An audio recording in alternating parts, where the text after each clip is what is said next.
So Steve, let's talk a little bit about, kind of why I came in here to have my scar filled in VFUE. So in case you all didn't know, at one point Steve was actually a bodybuilding champion back in New Jersey, and as he is aware and as well that I'm into, I'm really big into working out, I'm really big into lifting weights. And I feel like despite the fact that I had such an excellent result in the front from the previous surgeries I had, I found that no matter what, the scar in the back of my head stretched both times. So Steve, in your experience in weight training and keeping in shape, what recommendations do you have for someone who has a strip procedure and wants to get back into lifting weights, and what can cause a scar to stretch? Sure. I think that first off, we need to talk about the fact that the prospective patients out there that are looking to do this need to understand that if they're focusing on the back of the head more than they're focusing on replacing the hair, we have to have a conversation, okay? So what I mean by that is if you're going to want to move a lot of hair, you're going to end up with a scar. There's no question about it. Now, the scar is something that is going to happen if you had any type of surgical procedure in any part of your body. But in the back of the head specifically, because it's tied into the neck muscles and the traps, we tend to tense that when we're working out. So to answer your question specifically, you need to ease your way back into working out significantly. Now, even myself would tell people after the sutures come out with a linear procedure, 10 days after, you're pretty much free to go and do anything you want to do.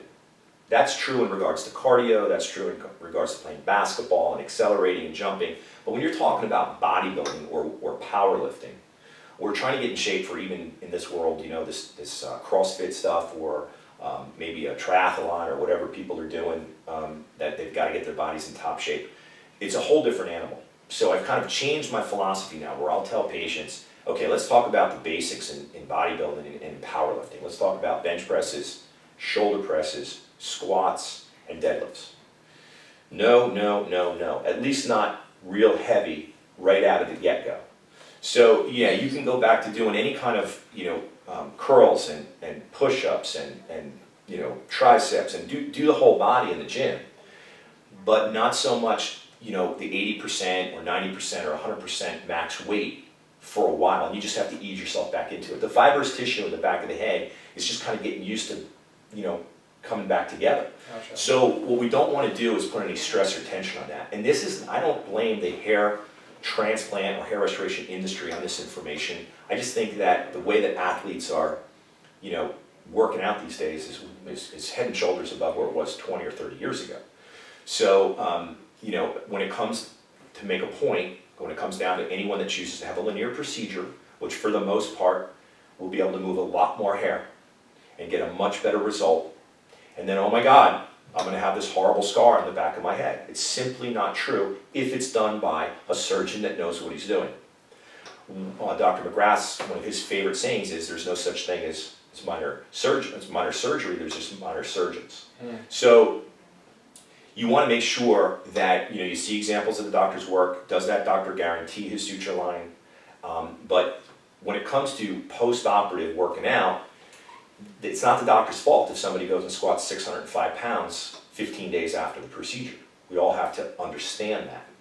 So, it's not, I want to make sure this is clear to your viewers. It's not like you're going to have a linear procedure, you're going to wear a neck brace for 10 days and not move your neck, and then the sutures come out, you're completely healed perfectly, and now you go hit that heavy squat or those heavy trap shrugs or whatever kind of heavy weight. You want to ease yourself back into it. And that's my best advice. Gotcha. And in my experience, after I had my second linear procedure in November 2015, I actually waited 2 months from the day of my surgery to get back into training. And even then, I wasn't, lifting heavy and doing percentages off of my 1 rep max. I was kind of doing a restoration workout and kind of training for volume. So I was still benching, squatting. I wasn't really deadlifting because it put a lot of pressure in the left middle part of the back of my head. But I was kind of training more so for volume and just trying to just ease back into it. So, yeah. And Lance, for the record, for your viewers as well, I mean, your suture line looks great. I mean, your surgeon did a phenomenal job. You've had 2 procedures, you moved a ton of hair. And it's great work. And again, that's an example of choosing the right clinic, the right doctor, the doctor that knows what he's doing, that specializes in hair restoration. This is not something that you can just, do breast augmentation on Monday, noses on Tuesday, and bam, let's make some money for my Mercedes this month. We'll do hair restoration on Wednesday. That's a nightmare out there, and that's what you want to avoid. So the way to have a minimized scar is A, right off the get-go, you got to choose the right doctor.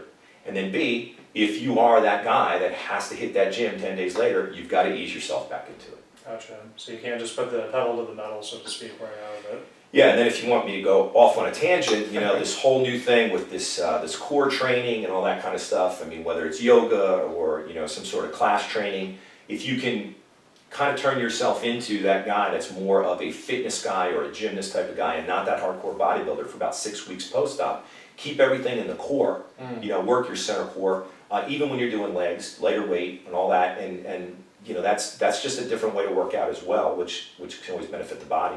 So I think that there's ways around having any stretching of the skull.